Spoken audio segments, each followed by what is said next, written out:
Abuja. Meanwhile, the demolition of the State House of Assembly complex entered day 2 as 26 lawmakers sat at the Assembly quarters to condemn the action of the governor.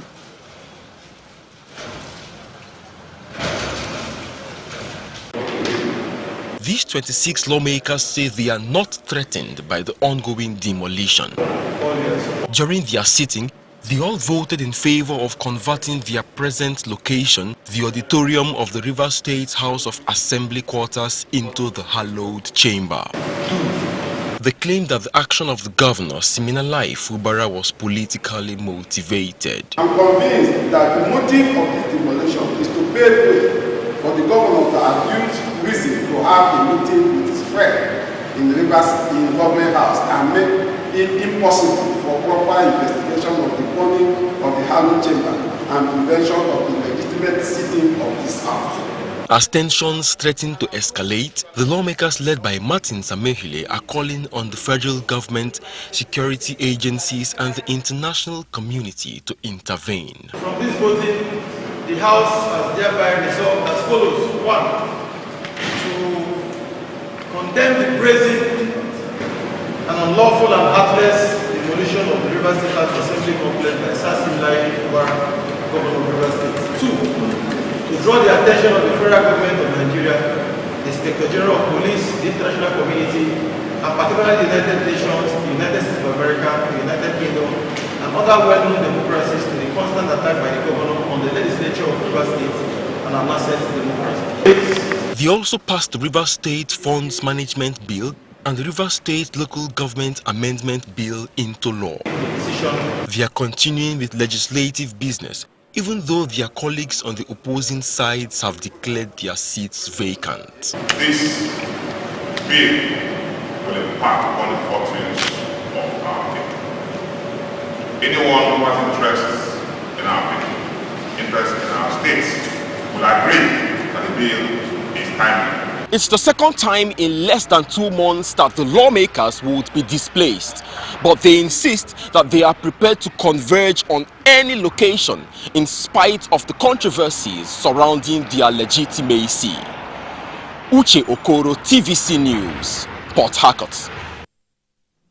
Let's now bring in our senior correspondent, Uche Okoro, who joins us from Rivers State. Uche, you have been monitoring this development. What more do we know? Are you privy to the reasons for this wave of resignations aside the reasons adduced to in the letters?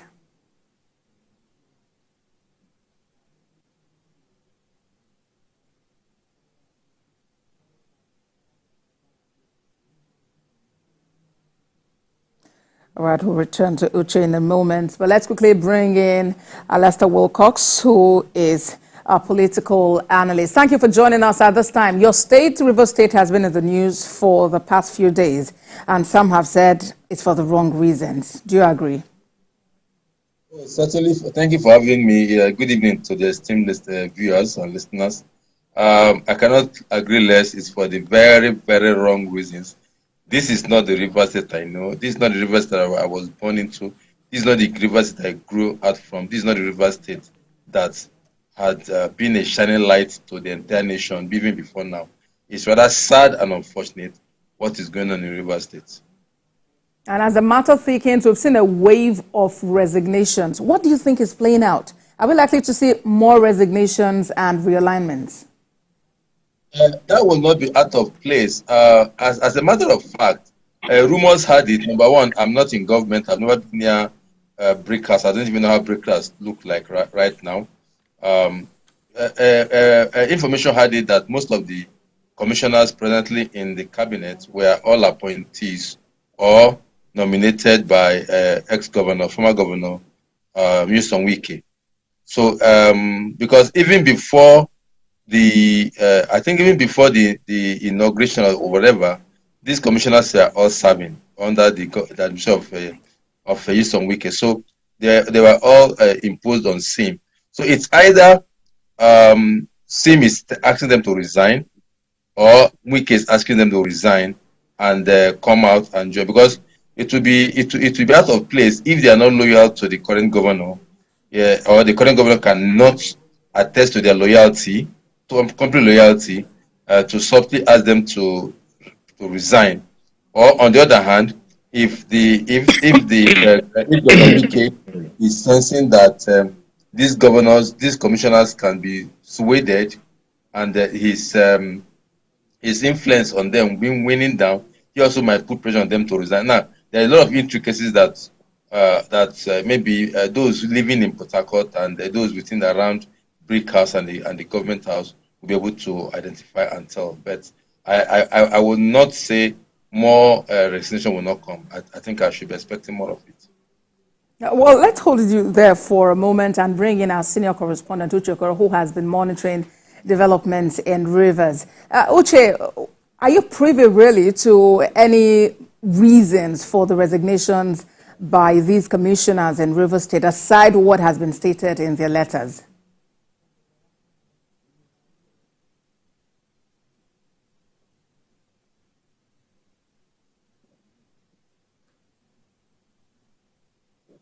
I am not authoritatively privy to any reason beyond what has been presented, but you know that as has been mentioned in the past, these four commissioners whose resignations have been confirmed were very senior and prominent officials of the last administration. You have justice, you have works, you have finance, you have social welfare. Zacchaeus Adango was there. He's a member of the kitchen cabinet of the recent administration. And then you have Alabo George Kelly, Commissioner for Works. Now, Commissioner for Works was one of the most prominent commissioners in Nyesom Wike's government. If you recall, from last in August 2022, where the state government began to inaugurate and commission projects, the Commissioner for Works was almost always on air. He was the one who had the assignment of those events to give the project description. So you know that was he had front seat.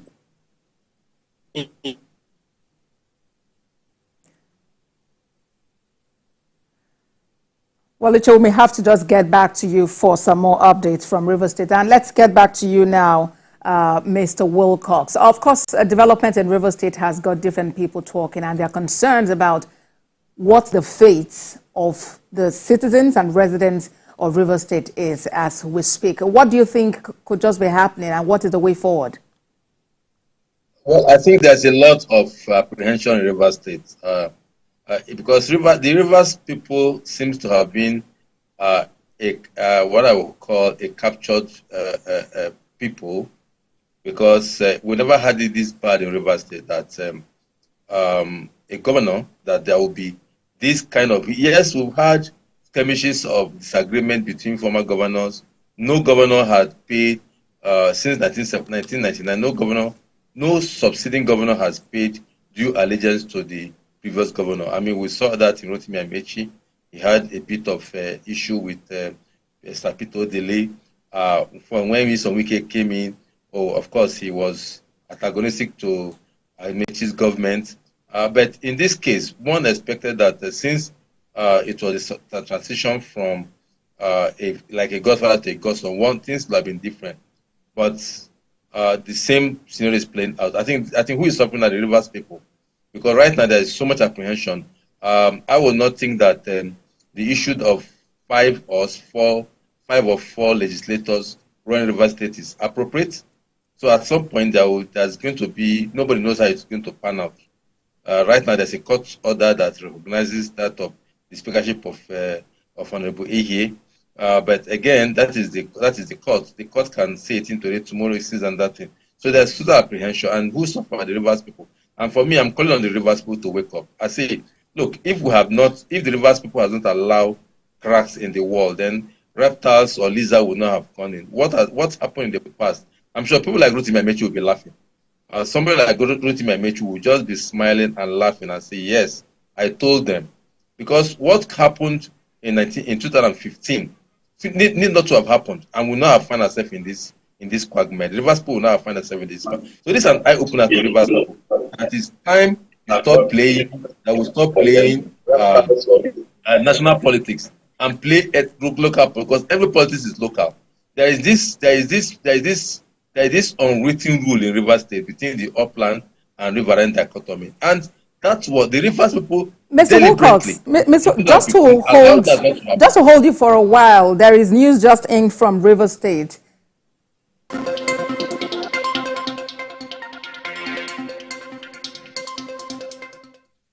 Well, we can now confirm that a fifth commissioner has resigned from the government of Siminalayi Fubara in Rivers State, and that is the Commissioner for Special Duties, Emeka Woke.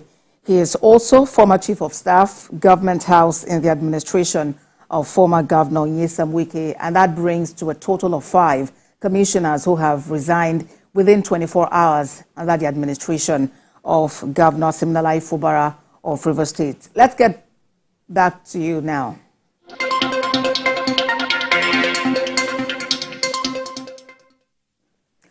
Mr. Wilcox, a fifth commissioner in less than 24 hours. What do you say? Yes, I'm expecting the 6th one, the 7th one, maybe the 8th one, or before 6 a.m. tomorrow. I should be expecting the 10th one, because, like I said, most of these commissioners were all appointees of former Governor Nyesom Wike, and it's either SIM is asking them to leave, or the pressure is coming from Wike asking them to leave, so that SIM government will have been empty. But of course, their resignation or leaving will also strengthen Mr. Siminalayi Fubara to appoint his own men and be his own boss. Because right now, I think he's operating still on the shadow of the former governor. One will have been surprised why he didn't dissolve the executive council all this while. That would have been very surprising. But of course, whatever political strategy he's embarking upon, I think we are seeing it played out. So I see more commissioners resigning, either by SIM asking them to resign, or the pressure coming from Mr. Wike asking his loyalists to leave the government if they know they are truly loyal to him. So this is just what is playing out. And like I said, the Rivers people are the ones that are bearing the brunt, because right now governance will not be at its utmost. There is apprehension. Nobody knows what the next court case, what the next court order will be. So there's so much apprehension. All and right. like I said, we need not have told this line in Rivers State. We should have done the right thing, and we should have been the Rivers State people that we know. All right, Mr. Wilcox, we'll have to leave it there and just wait to see what plays out from that state again. Political analyst Alesta Wilcox.